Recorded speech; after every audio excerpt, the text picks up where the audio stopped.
Welcome back, brothers and sisters. Today we're diving into a work that, despite its ancient roots, speaks to us with surprising immediacy. This is a guide to horse care and training that could have been written today, yet hails from well over 2,000 years ago. We're talking about a modernized take on Xenophon's guide to horsemanship.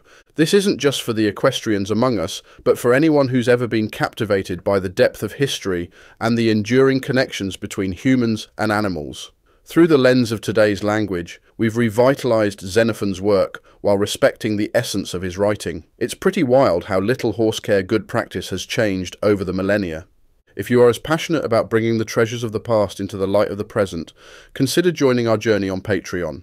Your support helps us uncover and share more of these timeless stories with a modern twist.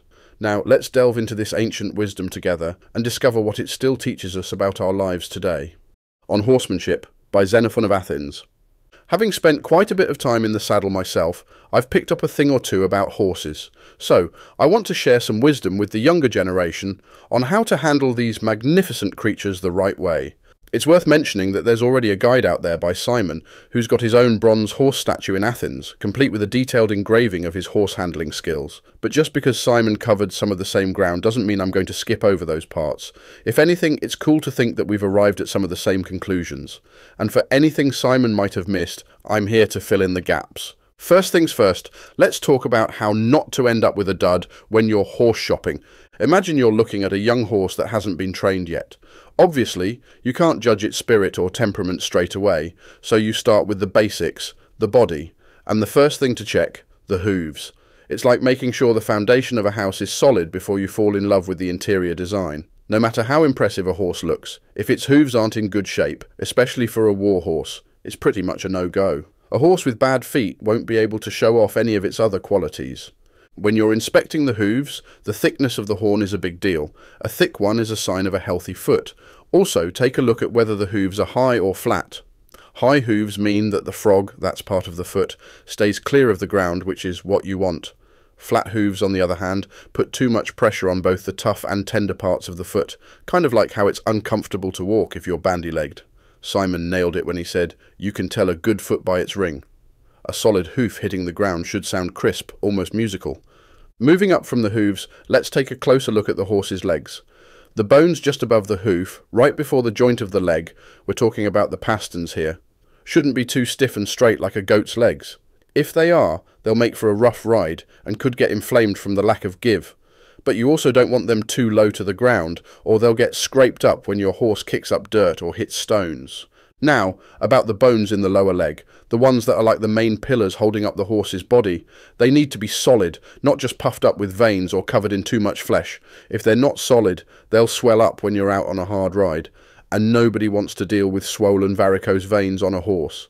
If those legs get puffy, the skin will start to pull away, and the tendons might just snap, leaving your horse lame. When you see a young horse walking around bending its knees nicely, that's a good sign. It means as it gets older and starts getting ridden, those legs are going to stay supple. Horses with flexible knees are less likely to trip or get worn out fast. Plus, they just look better. Looking at the upper legs, right below where the shoulders would be, if horses had them like we do, you want to see some good muscle. It's the same with people. A strong muscular build just looks better. And a broad chest, that's not just more attractive, it means the horse can spread its legs without tripping over itself. The neck should stand up proud, not droop down like a boar's. Think of a rooster's stance, upright and commanding. This setup not only looks majestic, but also keeps the horse's head and eyes up, so it's easier to see where it's going. And a horse built like this, even if it's full of energy, won't easily get the better of its rider. Horses assert themselves by stretching out their neck and head, not by arching back. Checking the jaws for softness or hardness is crucial because often a horse with uneven sensitivity in its jaws can end up being hard-mouthed on one side. You want that perfect balance to ensure smooth handling. Eyes that are more prominent rather than sunken hint at a horse's alertness and broader vision, both key for a horse that's responsive and aware of its surroundings. Nostrils that flare out widely are not only a sign of better breathing capacity, but also lend a horse a more spirited look. Just watch how a horse's nostrils flare when it's pumped up or challenged. It's a clear sign of its fiery spirit. A horse with a pronounced crest and smaller ears just looks more noble, embodying that quintessential equine grace. High withers are more than just aesthetically pleasing. They provide you with a more secure seat, ensuring better cohesion between you and the horse. A double spine or a broader back not only makes for a more comfortable ride, but also is more visually appealing. A horse with sides that gently curve towards the belly will likely be stronger, easier to ride, and better at digesting its food. Short, broad loins are your friend. They make it easier for the horse to lift its front end and tuck its hindquarters beneath itself, making for a compact, powerful frame. Plus, a smaller belly, aside from looking better, suggests a horse that's stronger and more adept at carrying weight. The hindquarters should match the robustness of the chest and sides, being broad, muscular, and firm. This build contributes to agility and speed, essential for any horse meant to excel on the track or in the field. And about the thighs and buttocks, having a clear divide there means the horse can plant its hind legs well apart. This stance is not only more impressive, but provides a stable base, making the horse's movements more graceful and powerful. Just like people, who spread their legs apart to lift something heavy off the ground, a horse's strength and stability come from having the ability to properly space its legs. This isn't just about power, it's about balance and the natural mechanics of both human and equine bodies. Interestingly, when it comes to a horse's physique, large testicles aren't something you'd specifically look for, especially not in a colt. It's one of those things that doesn't really come into play when assessing a horse's potential. As for the lower parts of a horse, like the hocks, shins, fetlocks and hooves, what we've discussed regarding the front legs pretty much applies to the back legs too. The essentials of good hoof care, the right bone structure, and the signs of a healthy leg don't change much from front to back. When trying to predict how large a horse will grow, a key indicator is the length of the colt's legs at birth. It turns out, and this is true for most domestic animals, that while the legs don't grow much after a certain point, the rest of the body will continue to grow into them, achieving the animal's mature form and size. So, if you're looking at a colt, paying attention to the leg length can give you a good clue about its eventual size. And though it might happen that a colt's appearance changes as it grows, more often than not, a colt that starts off looking strong and well-formed will grow into a fine, robust horse. It's actually rarer for a good-looking foal to end up looking poor or having defects than for an awkward colt to become a capable adult horse. Talking about how to break in a colt isn't really something I need to dive into. Generally, those who end up with cavalry duties are pretty well off and play significant roles in the state's affairs. It makes more sense for a young guy to focus on getting fit and improving his riding skills or mastering cavalry maneuvers if he already knows the basics, rather than trying to become a horse trainer. And for the older folks, they've got their city lives, their social circles, and a ton of responsibilities, be it related to politics or warfare. They've got better things to do than horse breaking. So, if you're on the same page as me, you'll likely send your young horse to a pro to get trained. But when you do that, make sure you lay out exactly what you expect the horse to learn, kind of like how a dad lays out expectations when he sends his son to learn a trade. This way, the trainer knows what to focus on to earn his pay. On your end, you should ensure the colt is easy to handle, friendly, and has a soft spot for humans by the time it goes to the trainer. A lot of this can be managed by the groom if he's smart about linking the horse's basic needs and comforts to human presence. For example, making sure the colt realizes being alone means dealing with hunger, thirst, and pests, but being with humans means getting food, drink, and relief from annoyances. With this approach, the colt won't just like being around people, it'll seek out human company. Plus, regular gentle touches and pats on the spots they enjoy being touched can work wonders. Make sure to get the colt used to crowds, different sights and sounds, and if anything spooks him, show him there's nothing to fear, but always with kindness, not force.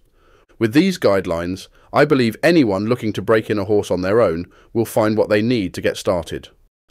When you're out to buy a horse that's already trained for riding, there are a few key things to keep in mind to avoid getting duped. First off, you've got to be sure about the horse's age. If it's past its prime and lost its baby teeth, you're not just losing out on potential, you might be stuck with a horse that's more of a burden than a joy. Once you've confirmed the horse is young enough, check how it reacts to the bit and bridle. It's a simple test.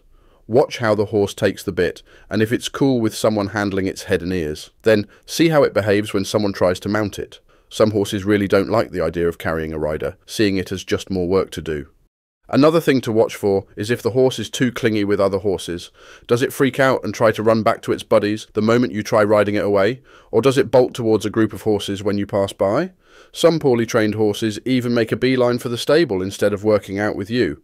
A good test of its training and temperament is to do some tight turns and changes in direction. This can show you if the horse is hard to control.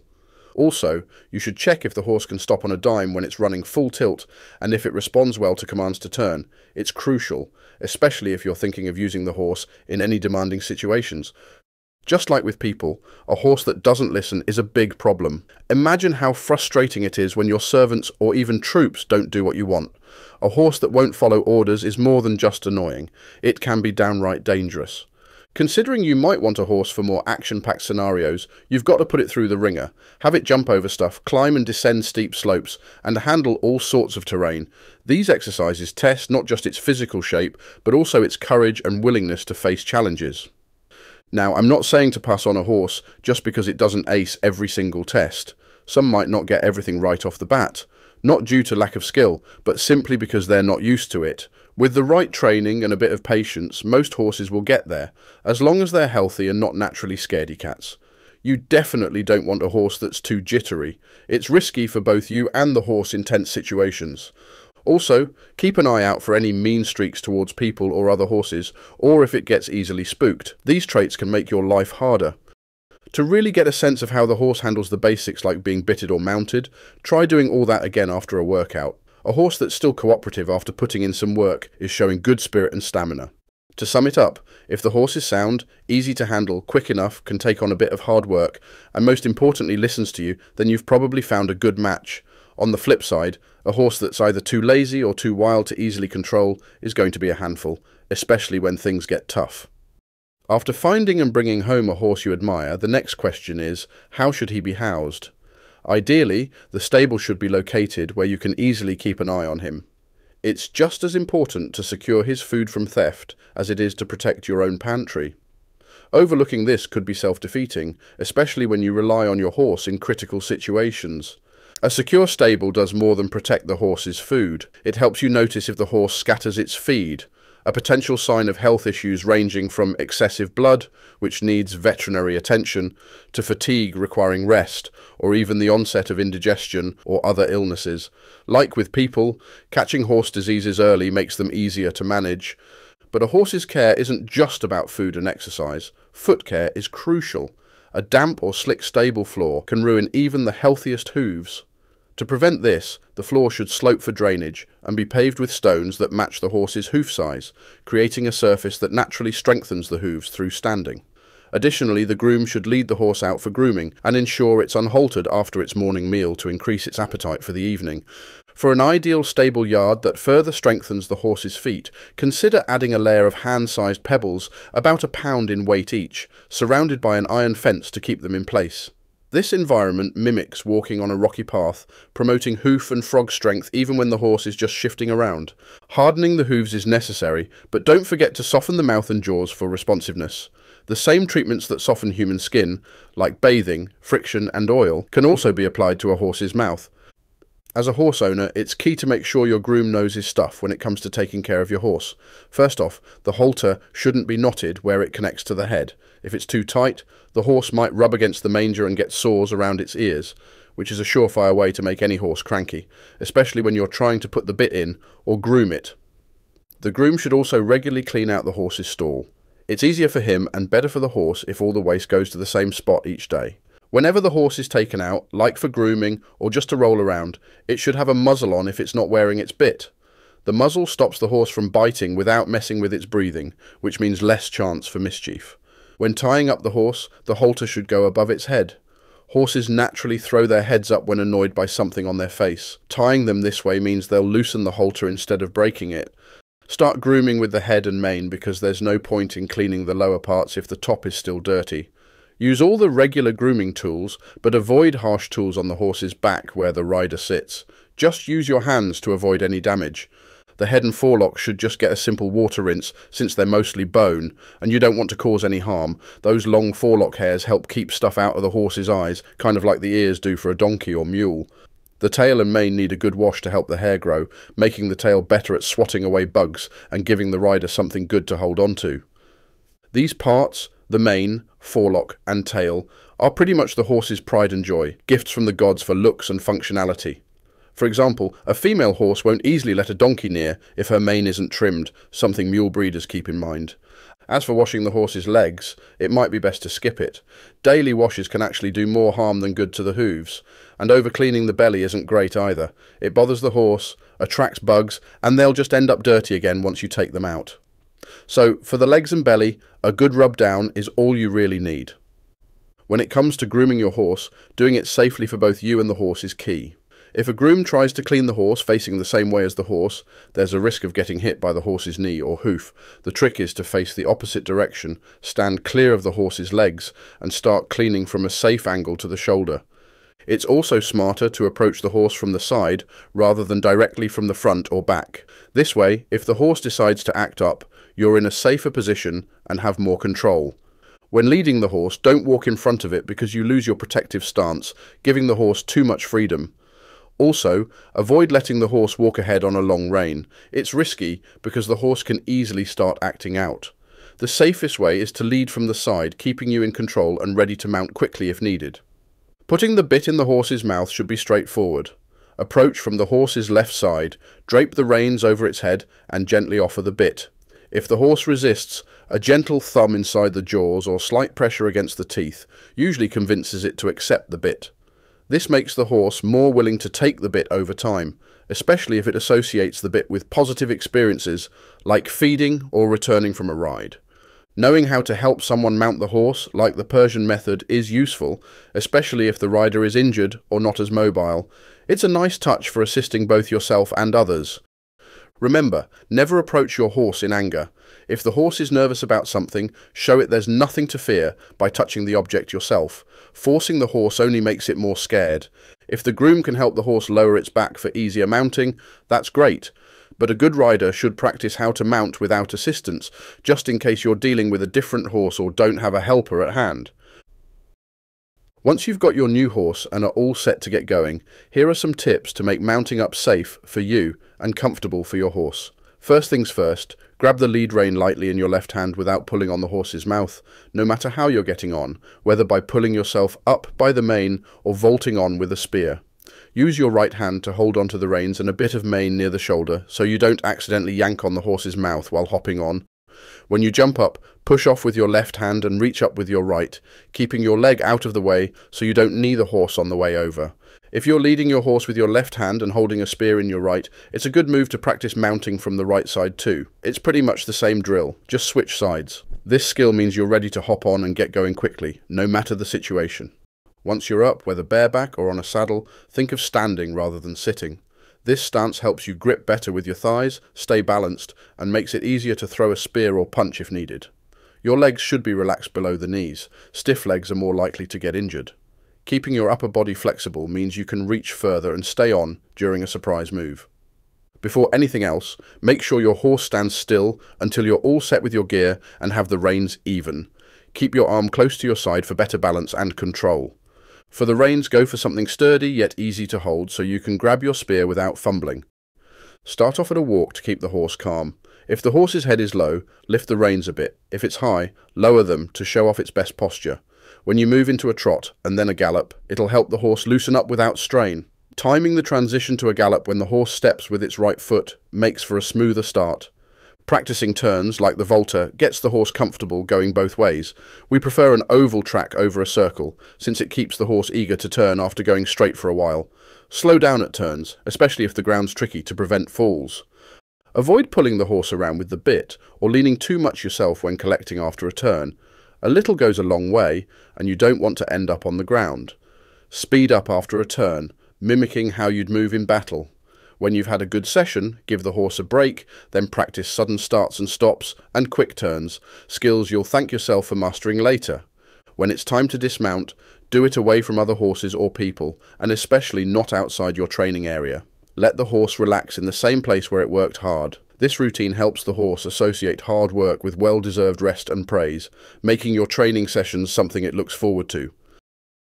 So you've got your horse, and now it's time to really start working together. You'll find yourself needing to navigate all sorts of terrains and challenges, from racing down slopes to leaping over ditches. It's crucial for both your safety and the horse's that you both know how to handle these situations. This chapter is all about getting you and your horse ready for anything. First off, if you think you've heard some of this before, you're not wrong, but there's a difference. Earlier, we talked about checking if a horse can handle certain actions before you buy. Now we're focusing on training your horse to perform these actions confidently. For a horse that's new to jumping, start with leading him by the rein to the obstacle, then cross over yourself and encourage him to follow. If he hesitates, a little encouragement from behind might be necessary. Once he gets the hang of it, he'll leap over with just the sight of someone behind him as a prompt. You can then progress to riding him over obstacles, using a spur at the right moment to boost his confidence and ensure a clean leap. When it comes to slopes, start on the gentler ones and work your way up. You'll find horses actually prefer going downhill for a quick pace, despite some fears that it might hurt them. Fun fact, Persians and Odrysians race their horses down steep slopes without issue, proving it's totally doable. As the rider, your job is to adapt to your horse's movements. Lean forward when galloping, lean back when stopping quickly, and let go of the reins when jumping, so you're not pulling at your horse's mouth unnecessarily. If you're heading downhill, lean back and keep a tight hold on the reins for both your sakes. Mix up your training spots and routines to keep your horse engaged and not bored with the same old thing. For those looking to really master riding at full speed and using weapons on horseback, there's no better practice than the thrill of the hunt, or, lacking wild animals, teaming up with another rider. One acts as the fleeing target, darting over all kinds of terrain with a lance ready to use defensively. The pursuer tries to tag the enemy with blunted javelins or a lance, practicing both long-range and close-up moves. Getting close? Try pulling your opponent towards you, then pushing them away suddenly. It's a neat trick to throw them off balance. If you are the one being pulled, the best move is to lean into it, which might throw the other guy off instead. When you're facing an enemy's camp during a skirmish, charging towards the enemy lines and then pulling back, it's crucial to remember your positioning. When you're close to your own side, it's both brave and smart to charge aggressively, but as soon as you're near the enemy, control becomes key. This approach maximizes your impact while keeping you safe. It's about striking hard when you can and pulling back smartly to minimize your own risk. Remember, your horse can't understand your words, but he definitely gets the concept of cause and effect. Reward him when he follows through, and be firm when he doesn't. It's a simple approach, but it's the foundation of effective horse training. Teach your horse to associate following commands with positive outcomes, and you'll both be set for whatever adventure comes your way. Now that we've covered the basics of buying, caring for, and training your horse, it's time to tackle the challenge of managing horses with extreme temperaments, whether they're overly spirited or a bit too laid back. For the high-spirited horse, think of its energy as akin to a person's quick temper. Avoiding irritation is key. From the moment you mount, make it as smooth and gentle an experience as possible. Once you're up, don't rush into things. Start slow, ease into a faster pace gradually, so the horse doesn't even realize it's picking up speed. Abrupt commands can confuse and startle a spirited horse, much like a sudden noise might startle a person. If you need to slow down a horse that's gotten too eager, don't yank or pull abruptly. Calmly and gently guide them to a slower pace. Long, steady runs are your friend here, soothing the horse more than quick, repeated sprints ever could. Trying to tire out a spirited horse with fast gallops might backfire, as they might try to outdo you with sheer willpower, potentially causing trouble for both of you. A spirited horse tends to love competition, so racing against another horse might not be the best idea, as it can encourage their competitive nature even further. When it comes to bits, go for something smooth over rough. If you must use a rough bit, handle it as gently as possible. Riders on spirited horses should keep their movements minimal and avoid unnecessary touches, sticking only to what helps maintain a stable seat. Interestingly, the conventional sounds we use to calm or encourage horses, like chirrups and clucks, can actually be reversed in their associations if we're consistent from the start. So, a calming action paired with a cluck and an encouraging action paired with a chirrup can teach the horse to respond oppositely to the usual. During tense moments, like battle sounds, try to keep your approach calm to avoid spooking your horse. Ideally, take those moments to rest or feed them if you can. But really, the best piece of advice might be to avoid overly spirited horses for war in the first place. For the sluggish horse, simply flip the script, employ the opposite strategies to those used for the spirited ones. So you've got a horse ready for war, but what if you're aiming for something more? Maybe you're looking for that showstopper, a horse with grace and power. If that's the case, forget yanking on the bit or overdoing it with spurs and whips. Those approaches often backfire, making the horse more about avoiding discomfort than showing off its natural elegance. Instead, you want a horse that prances with pride, just like it would when strutting around other horses, head high and neck arched, full of life. Getting your horse to this level of showiness isn't about harsh commands or physical force. Start by using different types of bits. A smooth one for comfort and a rougher one for training, so the horse learns to appreciate the gentle touch. And remember, flexibility in the bit helps a lot. A stiff bit is no good, as it's all or nothing, but a flexible one allows for subtler control. When you're riding, it's all about balance.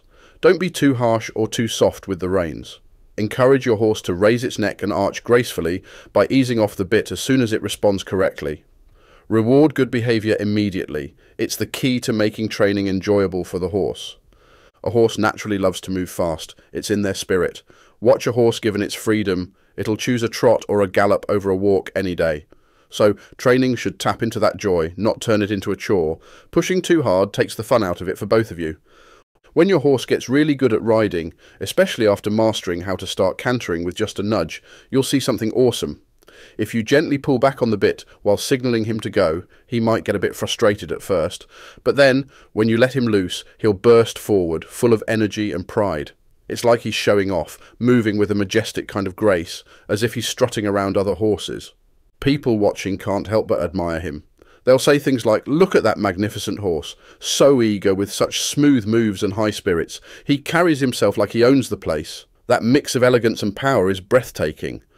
Achieving this level of performance means practicing the fine balance between discipline and reward. It turns your horse into not just a creature of power, but also of breathtaking beauty, the kind that captures the heart of every onlooker with its spirited grace and commanding presence.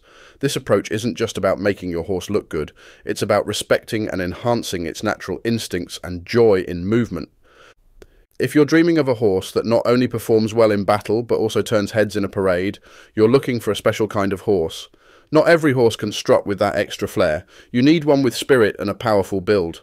But having just flexible legs isn't enough. What you really want is a horse with a strong and supple back, not the part near the tail, but the area from the ribs to the thighs. That's the kind of horse that can tuck its hind legs under and lift its front, showing off its belly in full glory. When he does that, ease up on the reins to let him show off those moves he's naturally proud of.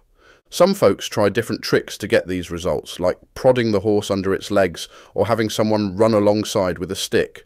But honestly, the best way to teach is through positive reinforcement. Let your horse know that following your lead means easier times and breaks. Simon once said that forcing a horse into these actions makes them clumsy, not graceful. The goal is to have a horse that naturally struts its stuff on your cue. For example, work him into a gallop in the training field until he's sweaty, then when he starts prancing beautifully, that's your cue to cool down and give him a break. Horses that prance like that are the ones you see in sculptures of gods and heroes, and handling one gracefully can make anyone look majestic. Now, if you're leading a squad or a whole cavalry unit, don't just focus on your own shine, make sure the whole group looks impressive. If your horse is all about the high steps without moving forward, the whole parade slows to a crawl, and that's hardly a spectacle. But if you set a pace that shows off everyone's best, spirit, elegance and readiness for action, the collective power will make the whole squad a sight to behold. Lastly, if you're smart about buying and training your horses, not only for battle but for show, and you manage them well, even in the heat of battle, you're not just improving their value, you're on your way to building a renowned stable and making a name for yourself in horsemanship. Assuming nothing unpredictable gets in the way, there's no reason you can't achieve legendary status in the equestrian world. Finally, let's talk about battle on horseback. It's not just about having a horse that's ready, you also need the right armour for both of you. First off, your body armour has to fit perfectly. If it's too big, it's all hanging on your shoulders, too tight, and you might as well be in a straitjacket. Plus, your neck is the most critical area and needs proper protection. A piece attached to the armour fitting snugly not only guards this vital spot, but can also be quite decorative. If designed correctly, it can even cover your face up to the nose, giving the option to hide your identity if you wish. About helmets, those Boeotian styles are top-notch. They cover everything important without hindering your line of sight. And the armour, it should let you move, sit, stand, whatever you need to do. Don't forget about flaps around your midsection for extra protection without sacrificing flexibility. Your left arm, the one holding the reins, is critical, so protect it well. There's this new thing called a gauntlet that's perfect. It covers your shoulder, down to your hand, moves with you, and protects those vulnerable spots. Your right arm, though, needs freedom to throw javelins or landing hard blows, so the armour here should be about mobility without leaving you exposed. Don't let your horse be unarmoured either. Headgear, a chest plate, and even thigh pieces aren't just for show. They can double as protection for you too. The most important part is the horse's belly. Get some sturdy saddle cloths that protect without irritating the skin or making your horse miserable. For the rest of the gear, think practical. Leather gaiters can protect the lower legs and double as footwear. That's your basic setup for defence. For offence, swap out the traditional sword for a sabre. Its curved edge packs more punch from horseback, and instead of one unwieldy spear, carry two sturdy darts made from cornel wood. They're easier to manage, you can throw one while keeping the other ready, and they're just more practical all around. When it comes to throwing those darts, think long range. The further you can throw, the more time you have to get ready for your next move. The trick to a powerful throw is in the stance and the release. Lean back, then forward, and let it fly with a bit of an upward angle for a perfect combination of strength, distance, and accuracy. This wraps up my personal tips and tricks for the horse-bound warrior. For those of you stepping up as squadron leaders or cavalry commanders, there's a whole other guide for that. Stay tuned, stay armoured, and stay ready. As we wrap up our journey back in time to the days of Xenophon, I hope you've enjoyed this exploration into ancient horsemanship and its surprisingly modern relevance. If you found yourself intrigued or inspired by today's journey, or if there's a particular slice of history you're eager to explore with us, we invite you to share your thoughts and ideas in the comments.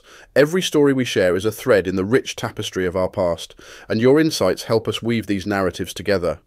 If you wish to journey further and deeper into the annals of history, your support on Patreon ensures that the past remains alive and vibrant. Find the link in the description and consider joining our community of history enthusiasts. Together, we can continue to unearth and celebrate the wisdom that has traversed time to reach us. Thank you for being part of today's expedition. Until next time, keep the curiosity of the past alive in your heart, and who knows what ancient wisdom we'll uncover next. If you liked this video, you should watch one of these next.